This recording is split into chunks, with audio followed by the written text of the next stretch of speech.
નમસ્કાર સાથીઓ, શક્તિ એકેડમીના digital platform પર દરેક વિદ્યાર્થી મિત્રો અને હાજર રહેલા ઓફલાઈન વિદ્યાર્થીઓનું હું હાર્દિક સ્વાગત કરું છું. ધ્યેય બેચનો આજે આપણે જે ડેમો લેક્ચરનું આયોજન કર્યું છે, તો આજે તમે એક એવા વિષયની માહિતી લેવા જઈ રહ્યા છો કે જે બાયોલોજીમાં પણ સારું એવું એનું કન્ટેન્ટ છે.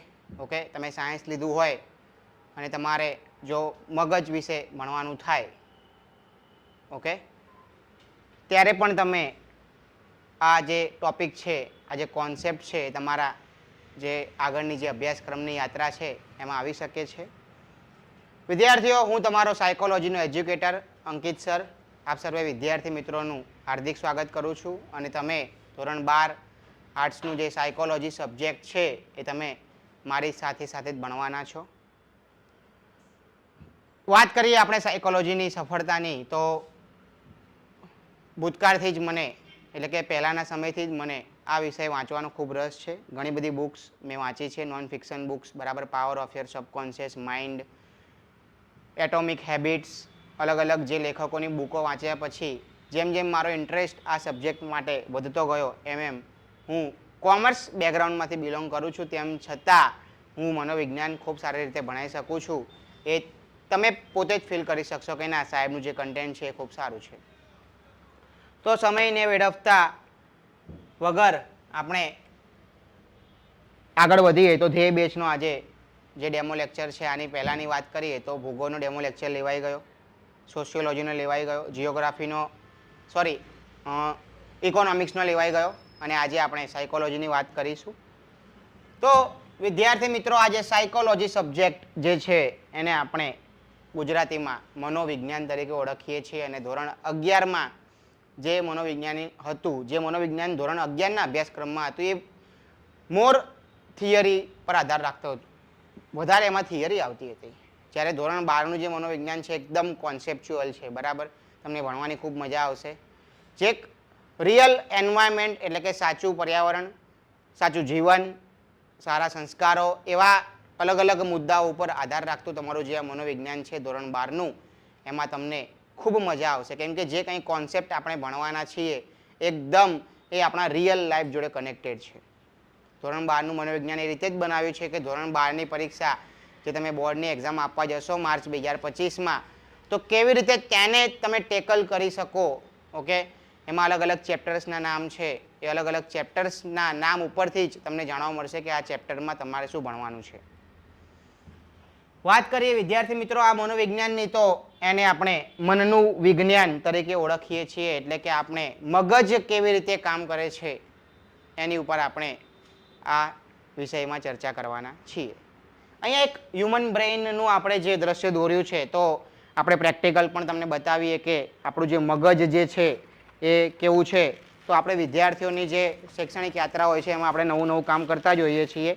અને તમે જોઈ શકો છો કે ભાઈ, તમે જો ભલે તમે મેડિકલ ફિલ્ડમાંથી બિલોંગ નહીં કરતા, તમે આર્ટ્સમાંથી ભણો છો, બરાબર, પરંતુ તેમ છતાંય તમે આ જે મગજ જોઈ શકો છો એ આ રીતે હોય છે.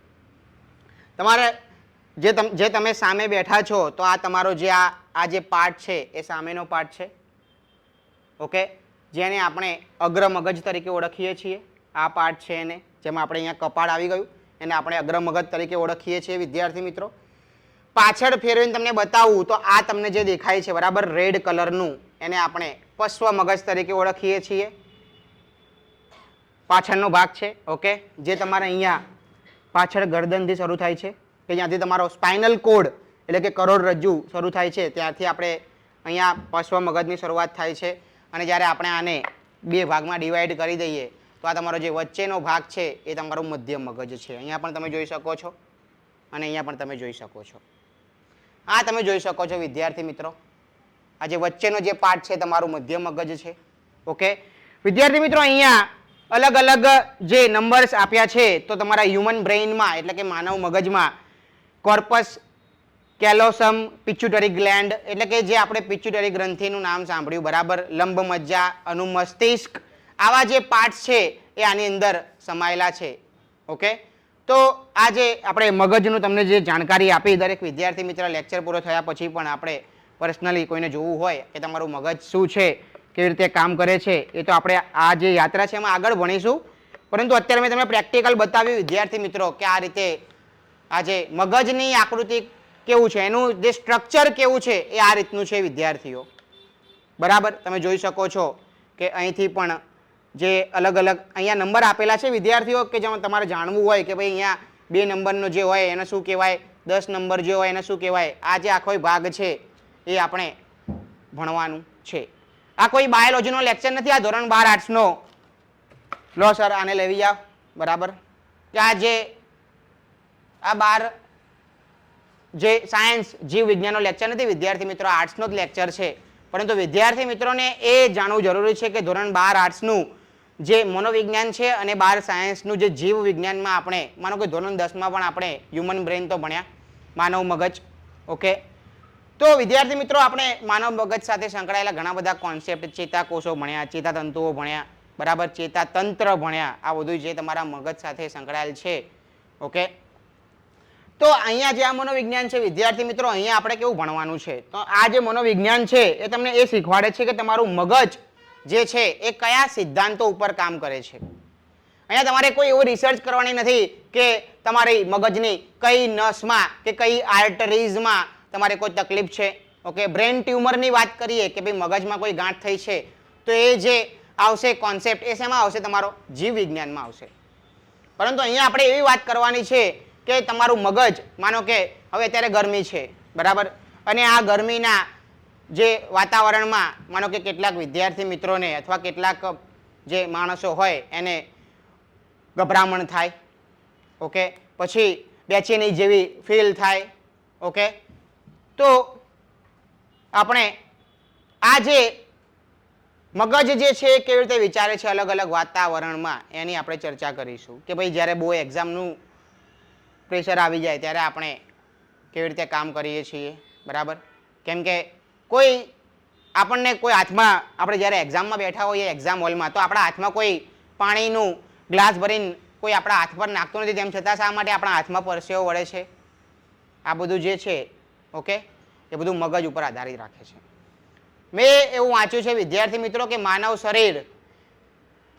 શરીર છે તમારું જે આખું જે હ્યુમન બોડી છે એ મગજ કંટ્રોલ કરે છે, મગજને તમારું હ્યુમન બોડી કંટ્રોલ કરતું નથી. આ વસ્તુ યાદ રાખજો. મનોવિજ્ઞાન જો તમારે ભણવું જ હોય તો આ સિદ્ધાંતને તમારે કેન્દ્રમાં લઈને ચાલવાનું રહ્યું કે તમારું શરીર છે એને મગજ કંટ્રોલ કરે છે.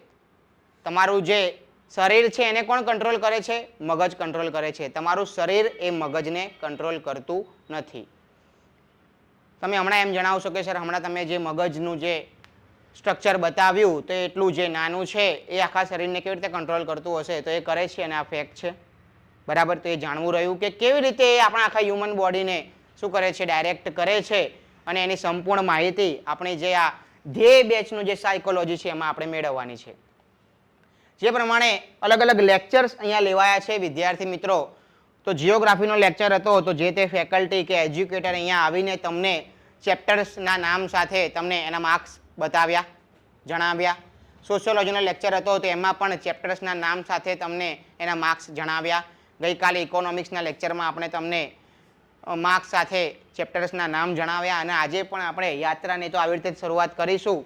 તો વિદ્યાર્થી મિત્રો આગળ જઈએ અને જે આ જે સિલેબસ છે બરાબર ધોરણ 12 મનોવિજ્ઞાનનો એ ખૂબ જ રસપ્રદ છે અને પહેલું જે ચેપ્ટર છે એ એકદમ બાયોલોજી સાથે સંલગ્ન છે. પહેલું જે ચેપ્ટર છે એમાં જ તમને એવું ફીલ થશે કે આપણે એક આર્ટ્સના વિદ્યાર્થી છીએ કે પછી આપણે એક સાયન્સના વિદ્યાર્થી છીએ. અલગ અલગ જીભ વિશે ભણવાનું આવશે, કાન વિશે ભણવાનું આવશે, નાક વિશે ભણવાનું આવશે, સ્કિન એટલે કે ત્વચા વિશે ભણવાનું આવશે. કેમ કે પહેલા ચેપ્ટરનું જે નામ છે એ શું છે? સંવેદન એટલે કે સેન્સિટિવિટી, ધ્યાન એટલે કે ફોકસ અને પ્રત્યક્ષીકરણ એટલે કે પરસેપ્શન. સંવેદન એટલે વિદ્યાર્થી મિત્રો કે જ્યારે આપણે અડધી રાત્રે સૂતા હોઈએ ત્યારે કયા શરીરના કયા પાર્ટ ઉપર લાલ કીડીએ ચટકો ભર્યો અને આપણે સૂતા સૂતા પણ માનો કે આપણે એને મારવાની ઈચ્છા થાય તો આપણે એ જ જગ્યાએ મારશું, એને શું કહેવાય? સંવેદન કહેવાય. એક પ્રોપર પાર્ટ ઉપર તમને એ જાણકારી મળે છે મગજમાં કે આ પાર્ટ ઉપર અત્યારે આ પ્રકારની પ્રતિક્રિયા થઈ રહી છે. ઓકે, તો તો એમાં આપણે સંવેદનની વાત કરીશું. ધ્યાન એટલે કે ફોકસ, કેવી રીતે આપણે વાંચવામાં ફોકસ કરી શકીએ, આપણે કોઈ પણ કામ કરવાનું છે તો એમાં કેવી રીતે આપણે આપણું ફોકસ બનાવી શકીએ. તો મગજ એમાં તમારો કેવી રીતે હેલ્પ કરશે. અલગ અલગ ટેકનિક્સની આપણે ચર્ચા કરીશું કે જે તમારા સિલેબસમાં નથી આપેલી, પરંતુ ધોરણ 12 છે વિદ્યાર્થીઓ, તો ધોરણ 12માં ભણવા માટે એક સારું એવું ફોકસની જરૂર છે. ફોકસથી આપણે સારું એવું પરિણામ મેળવી શકીશું. તો એમાં આપણે ચર્ચા કરીશું કે કેવી રીતે ધ્યાન લાવવું. પ્રત્યક્ષીકરણ એટલે વિદ્યાર્થી મિત્રો, માનો કે અહીંયા આપણે એક એવો કોન્સેપ્ટ આવે છે કે જ્યારે વિદ્યાર્થીઓની આંખો બંધ હોય અને વિદ્યાર્થીઓની આંખો બંધ હોય ત્યારે માનો કે હું અહીંથી એવું કહું કે સિંહ, તો તમારા માઇન્ડમાં જે સિંહની ઇમેજ આવે છે, એટલે કે વસ્તુને તમે કેવી રીતે ઓળખો છો. જેમ કે હું એમ કહીશ મોબાઈલ, તો કોઈના પણ અહીંયા દિમાગમાં કોઈ ગોળ વસ્તુ નહીં આવે, કેમ કે બધાએ જોયેલું છે કે મોબાઈલ એ હંમેશા કેવો હોય છે, લંબચોરસ હોય છે. એને પરસેપ્શન કહેવાય, એટલે કે વસ્તુને તમે કેવી રીતે ઓળખો છો, એના યથોચિત સ્વરૂપમાં ઓળખો છો, એને પ્રત્યક્ષીકરણ કહેવાય. વિદ્યાર્થી મિત્રો, આપણું જે બીજી જે ચેપ્ટર છે, બીજું ચેપ્ટર આપણે ગણી શકીએ એ પહેલા ચેપ્ટર 1 એ કેટલા ગુણનું છે, તો ચેપ્ટર 1 એ તમારા 13 ગુણનું છે, 13 માર્ક્સ.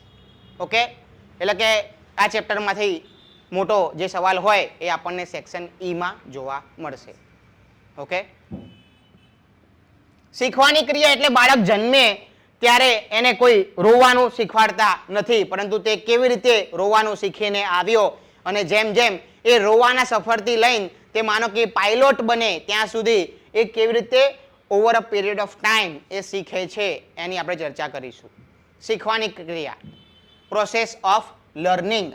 અને આ પ્રોસેસ ઓફ લર્નિંગ ચેપ્ટર એક એવું રસપ્રદ ચેપ્ટર છે વિદ્યાર્થી મિત્રો કે જેમાં અલગ અલગ મનોવૈજ્ઞાનિકોએ અલગ અલગ પ્રાણીઓ ઉપર કરેલા પ્રયોગોના આધારે એ પ્રૂવ કર્યું કે જે પ્રમાણે પ્રાણીઓનું મગજ જે છે એ એવી રીતે કામ કરતું હોય તો હ્યુમન બ્રેઇન એના કરતાં કંઈક સારું કાર્ય કરી શકે છે.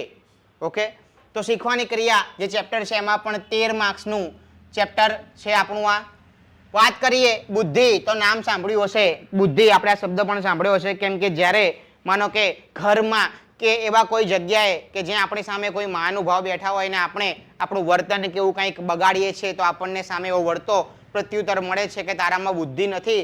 તો એ બુદ્ધિની વ્યાખ્યા શું એ આપણે જાણીએ તો ધોરણ 12ના આર્ટ્સના વિદ્યાર્થી તરીકે તમને ખબર હોવી જોઈએ કે બુદ્ધિની વ્યાખ્યા શું છે. અને વિદ્યાર્થી મિત્રો કે આપણે વાત કરીએ આઈક્યુ, ઇન્ટેલિજન્ટ કોશન્ટ, તો કે આપણે તો એવું જાણીએ છીએ કે આનો આઈક્યુ બહુ ઊંચો છે, આનો આઈક્યુ બહુ ઊંચો છે, પરંતુ એ આઈક્યુ કેવી રીતે મપાય છે, એનું માપન કેવી રીતે કરવામાં આવે છે, એ સ્ટનબર્ગ નામના જે મનોવૈજ્ઞાનિક છે એણે બતાવ્યું કે ભાઈ બુદ્ધિનું માપન કેવી રીતે કરવામાં આવે છે. ઓકે, તો એ ચેપ્ટર પણ 13 માર્ક્સનું છે. મનોવલણ એટલે કે એટીટ્યુડ.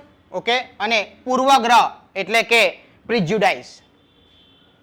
વિદ્યાર્થી મિત્રો, મનોવલણ એટલે કે હું તમને એક એક્ઝામ્પલ આપું કે બે ભાઈ છે, બરાબર, બે સગા ભાઈ છે અને માનો કે બે સગા ભાઈને આપણે એક ગ્લાસ આપ્યો અને એ ગ્લાસમાં બંનેને અડધો ગ્લાસ ભરીને બંનેને આપણે દૂધ આપ્યું.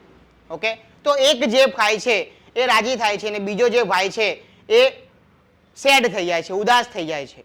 તો જ્યારે બંને ઉપર એવું અવલોકન કરવામાં આવ્યું અને સાયકોલોજિસ્ટે બંનેને એવું પૂછ્યું કે તું કેમ રાજી થયો, તેણે એવો જવાબ આપ્યો કે મને દરરોજ દૂધ મળતું નહોતું પણ આજે મળ્યું, એ પીવા મળ્યું, એ મારા માટે શું છે, એક સારી એવી તક છે, એ મારા માટે એક આનંદની તક છે, એટલે હું રાજી થયો. અને બીજા એવું કીધું કે અડધું જ આપ્યું હતું, આખો ગ્લાસ ભરીને તો આપ્યો નહોતો. એટલે બંનેના એટીટ્યુડમાં તમે જોઈ શકો છો કેટલો ફરક છે. જોકે બંનેને મળતું તો હતું જ નહીં, બરાબર, પણ પેલાને જેટલું મળ્યું એમાં એને શું કર્યું, ખુશ થયો, અને પેલાને મળ્યું એમાંથી પણ એને કેવું થયું કે એને હજુ મને વધારે મળ્યું હોત તો. એ બંનેનું એટીટ્યુડની વાત કરે છે, મનોવલણ. ઓકે, અને પૂર્વગ્રહ એટલે વિદ્યાર્થી મિત્રો અહીંયા આપણે થાય છે કે કેટલીક વાર માનો કે આપણે પહેલી વાર કોઈ વાહન લઈને બહાર નીકળ્યા હોય અને વાહન લઈને બહાર નીકળ્યા હોય ને એ વાહનથી આપણે પડી ગયા હોય કે એવું કાંઈક થયું હોય તો આપણે મેન્ટલી એવું વિચારી લઈએ છીએ કે બસ હવે મારે આ ચલાવવું નથી. ઓકે, એટલે આપણે કોઈ વસ્તુથી શું કરીએ છીએ, અણગમો ધરાવીએ છીએ, બરાબર. માનો કે આ રોડ ઉપર આપણે એક્સિડન્ટ થશે ને એમ કહીશું કે બસ આ રોડ ઉપર મારે નહીં જવું, હું તો બીજો રોડ પસંદ કરીને જઈશ. એટલે કે ભૂતકાળના અનુભવોને આધારે આપણે જે વર્તમાનમાં નિર્ણય લઈએ છીએ અને એ નિર્ણય જો નિષેધક વર્તન બહાર લાવતા હોય તેને પૂર્વગ્રહ તરીકે ઓળખવામાં આવે છે. બે પ્રકારના વર્તન હોય છે વિદ્યાર્થીઓ, એક વિધેયક વર્તન જેને પોઝિટિવ કહેવાય, પોઝિટિવ બિહેવિયર, અને નિષેધક વર્તન એને નેગેટિવ બિહેવિયર કહેવાય. આ વર્ડ જ્યારે તમે તમારા બુકમાં જુઓ તો તમારા માટે નવો ના હોવો જોઈએ. પોઝિટિવ એટલે વિધેયક અને નેગેટિવ એટલે નિષેધક. ઓકે, ચલો એની પછી અહીંયા મનોભાર અને સ્વાસ્થ્ય આવશે. શું આવશે? મનોભાર અને સ્વાસ્થ્ય. Okay, stress and health, mental health. એટલે કે વિદ્યાર્થી મિત્રો જ્યારે આપણી ઉપર ઘણા બધા કામ આવી જાય છે તો એ ઘણા બધા કામ કરવામાં આપણે પોતે સ્ટ્રેસ ફીલ કરીએ છીએ કે આમાંથી કયું કામ મારે કરવું, એને મનોભાર કહેવાય. એટલે કે શું સાચું છે અને શું ખોટું છે એમાંથી નક્કી કરવામાં જ્યારે માણસ શું કરતો હોય, સંઘર્ષ કરતો હોય, એને શું કહેવાય? મનોભાર કહેવાય. અને કેવી રીતે તમે મનોભારને ઓછો કરી શકો, એટલે મનોસ્વાસ્થ્ય એટલે કે તમે કેવી રીતે એનો ઉપચાર કરી શકો. તમે માનો કે સ્ટ્રેસ ફીલ કરી રહ્યા છો તો આ ચેપ્ટર તમને એવી એવી ટેકનિકો શીખવાડશે કે કેવી રીતે તમે તમારા જે સ્ટ્રેસ ફીલ કરી રહ્યા છો એ સ્ટ્રેસને તમે કેવી રીતે ઓછો કરી શકો. એટલે આ એવા પ્રેક્ટિકલ વિષયો છે, એવા પ્રેક્ટિકલ જે આપણા ચેપ્ટર્સ છે કે જે આપણને ધોરણ 12માં આપણને તો મદદ થઈ શકશે, પણ બીજા જે વિદ્યાર્થીઓ કોમર્સવાળા હોય, સાયન્સવાળા હોય, માનો કે એ સ્ટ્રેસ ફીલ કરતા હોય તો આપણે એને કહી શકીએ કે જો આવી રીતે સ્ટ્રેસ ઓછો કરી શકીએ છીએ. અને એમ કહે કે તું ડૉક્ટર છો તો આપણે એને ચોપડીનું પાનું આપી દેવાનું કે તું આ વાંચી લેજે. ઓકે, સળંગ જે ચેપ્ટરોની વાત કરીએ તો ચોથું ચેપ્ટર એ કેટલા ગુણનું છે? 11 ગુણનું છે. અને પાંચમું જે ચેપ્ટર છે એ કેટલા ગુણનું છે? 8 ગુણનું છે. મનોવિકૃતિઓ, બરાબર, એ કેટલા ગુણનું ચેપ્ટર છે? 5 ગુણનું છે. પરંતુ મનોવિકૃતિઓ જે ચેપ્ટર છે એ ભણતા પહેલા આપણને એ ઇન્ટ્રોડક્શન ખબર હોવી જોઈએ કે વિકૃતિ કોને કહેવાય. તો વિકૃતિ કોને કહેવાય વિદ્યાર્થી મિત્રો? તો જો હું તમને કહું, વિકૃતિ એટલે એવું વર્તન કે જે સ્વીકાર્ય નથી, અસાધારણ વર્તન છે. જેમ કે અત્યારે તમે અહીંયા ટ્યુશન ક્લાસીસમાં આવ્યા છો તો ટ્યુશન ક્લાસીસમાં આપણને ખબર છે કે અહીંયા માનો કે કોઈ વિદ્યાર્થી એ બીચ ઉપર જવાના કપડાં પહેરીને અહીંયા આવે તો એ કેવું વર્તન કહેવાય? અસાધારણ વર્તન કહેવાય. ઓકે, અને એનાથી ઉલટું તમે ક્યાંય બીચ ઉપર ફરવા ગયા છો અને તમે ત્યાં બ્લેઝર પહેરીને ફરો છો, એ કેવું વર્તન કહેવાય? અસાધારણ વર્તન કહેવાય. એટલે મનોવિકૃતિ એ બીજું કાંઈ નથી, જેવું વર્તન હોવું જોઈએ. બરાબર, હું તો મારા વિદ્યાર્થીઓને કહેતો જઉં છું, આ ઓનલાઈન પ્લેટફોર્મ ઉપર બી કહું, બરાબર. અને દરેક વિદ્યાર્થી સોશિયલ મીડિયાથી માહિતગાર છે જ. તો એવું કહેવાય છે કે માનો કે કોઈ ગર્લ કે કોઈ સ્ત્રી એ તમારી સામેથી નીકળે છે, બરાબર, અને એ તમારા જે વર્તન છે એ તમારું વર્તન જાણીને જ એ સમજી જશે કે આ વિકૃત માણસ છે કે પછી એક સારો માણસ છે. આ જરૂરી છે, દેખાતું નથી. હું તો અભ્યાલ કહી દઉં, હું આમાંથી બધાને કહી દઉં કે તું તારા માઇન્ડમાં શું અત્યારે ચાલી રહ્યું, શું વિકૃતિ છે. એટલે આ એક સારું ટોપિક છે, મનોવિકૃતિઓ, કે જે અસાધારણ વર્તનની વાત કરે છે, જે 5 ગુણનું ચેપ્ટર છે. એની પછી વાત કરીએ કે આપણે ડૉક્ટર પણ બનવાનું છે, સાયકિયાટ્રિક. ભૂલભુલૈયામાં જે પ્રમાણે અક્ષય કુમારે કામ કર્યું છે એ પ્રમાણે આપણે અહીંયા ધોરણ 12ના મનોવિજ્ઞાનીમાં કોઈને સલાહ આપવાની થાય તો સલાહ પણ આપવાની, અને સલાહ આપીને આ જે મનોપચાર શબ્દ છે આ મનોપ્રચાર થઈ ગયું છે વિદ્યાર્થી મિત્રો. ઓકે, પરંતુ જે રાઇટિંગ મિસ્ટેક, ટાઈપિંગ મિસ્ટેક થઈ જાય, પણ આ જે આવશે મનોપચાર. મનોપચાર એટલે મનોપચાર જે છે એ 2 શબ્દથી બનેલો છે, મન અને એનો ઉપચાર. આ મન પ્લસ ઉપચાર આપણે ભેગો કરીએ તો શું થઈ જાય? મનોપચાર થઈ જાય. સંધિ આવતી હતી ધોરણ 10માં. ઓકે, ગુજરાતીનો એક ટોપિક છે સંધિ. તો અહીંયા આપણે સલાહ આપવાનું થશે. સલાહ આપીને આપણે કેવી રીતે એનો ઉપચાર કરીશું એ જે ચેપ્ટર છે એ કેટલા ગુણનું છે? 8 ગુણનું છે. ઓકે, એની પછીના જે કંઈ ચેપ્ટર છે, એની પછીના જે કંઈ ચેપ્ટર્સ છે, જેમ આપણે જોઈ શકીએ છીએ કે ભાઈ એની પછીનું જો એક ચેપ્ટર તો પર્યાવરણ છે, અને પર્યાવરણ પછી એનું શું છે? વર્તન છે. સાચી વાત છે વિદ્યાર્થી મિત્રો કે મેં તમને હમણાં જ જણાવ્યું કે આપણે મિત્રો ક્યાંક ફરવા ગયા હોય તો એ એન્વાયરમેન્ટ, અહીંયા પર્યાવરણ એટલે એવું નથી કે ભાઈ ચોમાસું, શિયાળો, ઉનાળો, એ નહીં. પર્યાવરણ એટલે તમારી આજુબાજુમાં તમે કેવા લોકો સાથે તમારું વર્ચસ્વ અથવા અસ્તિત્વ ધરાવો છો, એને પર્યાવરણ તરીકે ઓળખવામાં આવે છે. જેમ જેમ આપણું પર્યાવરણ બદલાય એમ એમ આપણું વર્તન બદલાય છે. ઓકે, વાત કરીએ આપણા રિલેટિવની, તો રિલેટિવ જ્યારે કોઈ ઘરે આવે તો આપણે શિસ્તમાં એ લોકો સાથે વર્તાઈએ છીએ, તો ત્યારે એ પર્યાવરણ બદલાયું. માનો કે કોઈ મિત્રના ઘરે આપણે જઈએ છીએ, બરાબર, એના ઘરે કોઈ છે નહીં, તો આપણે માનો કે ડીજે કંઈ કોઈ ચાલુ કરીને આપણે ડાન્સ કે એવું બધું કર્યું, તો એ ત્યારે પણ પર્યાવરણ કેવું થયું, બદલાયું. તો જે પ્રમાણે પર્યાવરણ બદલાય છે એ પ્રમાણે માણસનું શું બદલાય છે, વર્તન બદલાય છે. ઓકે, તો વિદ્યાર્થી મિત્રો અહીંયા આપણે આ જે ચેપ્ટર છે એ 13 ગુણનું છે, એટલે એમાંથી પણ તમને સારો એવો મોટો પ્રશ્ન એ તમને જોવા મળશે. એની પછી વાત કરીએ સંસ્થાકીય મનોવિજ્ઞાન. આ એક એવું ચેપ્ટર છે વિદ્યાર્થીઓ કે ફક્ત થિયરી ઉપર આધાર રાખે છે. કોની પર આધાર રાખે છે, થિયરી પર આધાર રાખે છે. ઓકે, અને આ જે બીજું આ જે ચેપ્ટર છે આ બિઝનેસ એડમિનિસ્ટ્રેશન, ઓકે, બીએ જે સબ્જેક્ટ છે ધોરણ 12 કોમર્સનો, એની ઉપર પણ આધાર રાખે છે. મોસ્ટ પ્રોબેબલી આ ચેપ્ટરમાં આપણે શું ભણવાનું થાય, તો મોસ્ટ પ્રોબેબલી આ ચેપ્ટરમાં આપણે એવું ભણવાનું થાય કે અલગ અલગ સંસ્થાઓએ મનોવિજ્ઞાનમાં જે પ્રમાણે વિકાસ કર્યો એ વિકાસ કેવી રીતે સાધ્યો એની ઉપર ચર્ચા કરીશું. સંસ્થાકીય મનોવિજ્ઞાન. ઓકે, જેમ કે સંસ્થાકીય મનોવિજ્ઞાનમાં એવું આવે કે માનો કે હું અહીંયા એકેડેમી લઈને બેઠો છું તો મારું વર્તન કેવું હોવું જોઈએ. ઓકે, માનો કે હું ડીજે વાળો હોત તો મારું વર્તન કેવું હોવું જોઈએ. ઓકે, એટલે તમે કોઈ ઓર્ગેનાઇઝેશન લઈને બેઠા છો, ડોક્ટર તમે બનીને બેઠા છો, હોસ્પિટલ ખોલીને બેઠા છો, તો સંસ્થા સાથે સંકળાયેલો માનવી એ કયા પ્રકારનું વર્તન કરે છે એને સંસ્થાકીય મનોવિજ્ઞાન કહેવાય છે. ઓકે, અને એ જે ચેપ્ટર છે એ કેટલા ગુણનું છે, 8 ગુણનું છે. અને લાસ્ટમાં આખો જે આ મનોવિજ્ઞાન છે એ તમને કેવી રીતે પોઝિટિવિટી આપે છે એની ચર્ચા આપણે લાસ્ટ ચેપ્ટરમાં કરીશું. કે માનો કે તમે લાઈફના કોઈ સ્ટેજ ઉપર નેગેટિવ ફીલ કરો છો તો એ નેગેટિવિટીને દૂર કરવા માટે તમે કેવી રીતે જાતે જ પોઝિટિવિટી તમારા અંદરથી પ્રોડ્યુસ કરી શકો, પોતાની જાતને જ કેવી રીતે ઉર્જા આપી શકો, એ જે ચેપ્ટર છે એ છે વિધાયક મનોવિજ્ઞાન. અને આ જે ચેપ્ટર છે એ 8 ગુણનું છે.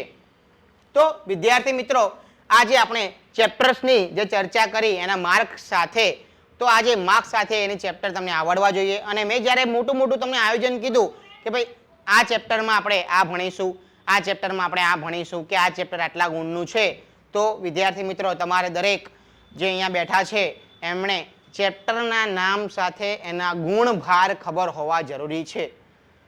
એવરેજ સ્ટુડન્ટની વાત કરું તો ચેપ્ટરના નામ સાથે ગુણભાર ખબર હોવા જરૂરી છે. માનો કે તમે અત્યારથી જ ડે 1 થી જેવું મન બનાવી લીધું હોય કે બસ આ વખતે આપણે બોર્ડમાં રેન્ક લાવવો છે, તો બોર્ડમાં રેન્ક લાવવાની ઈચ્છા ધરાવતા વિદ્યાર્થીઓએ તો માનો કે ભલે મેં તમને નથી કીધું, પરંતુ શાળા મિત્ર નામની જે એપ્લિકેશન છે એ શાળા મિત્ર નામની એપ્લિકેશન તમે ઘરે પણ ડાઉનલોડ કરીને, મેં તો ખાલી માર્ક્સ કીધા તમને, પણ વિદ્યાર્થી મિત્રો તમે એ બ્લુ પ્રિન્ટ ડાઉનલોડ કરીને સેક્શન એ માં કેટલા પ્રશ્ન પૂછાશે, સેક્શન બી માં કેટલા પ્રશ્ન પૂછાશે, સેક્શન સી માં કેટલા પ્રશ્ન પૂછાશે, સેક્શન ડી માં કેટલા પ્રશ્ન પૂછાશે, સેક્શન એફ માં કેટલા પ્રશ્ન પૂછાશે. અને જો બોર્ડમાં ટોપર બનવાવાળા વિદ્યાર્થીઓ તો ત્યાં સુધીનું આયોજન કરે છે કે ભાઈ આ 13 ગુણ લખ્યા, આ 13 ગુણનું આયોજન કઈ રીતનું હશે કે 13 ગુણમાંથી સેક્શન એ માં કેટલા આવશે, 13 ગુણમાંથી સેક્શન બી માં કેટલા આવશે, 13 ગુણમાંથી સેક્શન સી માં કેટલા આવશે, 13 ગુણમાંથી સેક્શન ડી માં કેટલા આવશે, અને એઝ ઇટ ઇઝ 13 ગુણમાંથી સેક્શન ઈ માં કેટલા આવશે. તો એવા આયોજનવાળા વિદ્યાર્થીઓ પણ ખૂબ હોય છે, બરાબર, કે જે ચેપ્ટરના નામ ખબર હોવાની સાથે એમને એ પણ આયોજન ખબર હોય છે કે ભાઈ જુઓ માનો કે આમાંથી મોટો પ્રશ્ન આવવાનો છે તો એનો મોટો પ્રશ્ન કરી નાખવાનો. હવે માનો કે વાત કરીએ આપણે વિદ્યાર્થી મિત્રો કે જે આ 8 ગુણનું ચેપ્ટર છે, આ 5 ગુણનું ચેપ્ટર છે. ચલો આ 5 ગુણનું ચેપ્ટર છે મનોવિકૃતિઓ. ખબર પડી કે ભાઈ આમાંથી એક વિકલ્પ આવશે, એક વાક્યનો આવશે, અને એક 3 માર્ક્સનો આવશે, એક વિકલ્પ આવશે, એક વાક્યનો આવશે, અને 3 માર્ક્સનો આવશે. તો આની આ જે ચેપ્ટર છે આમાં સવિસ્તર કરવાથી આપણો ટાઈમ ભરપૂર બગડશે.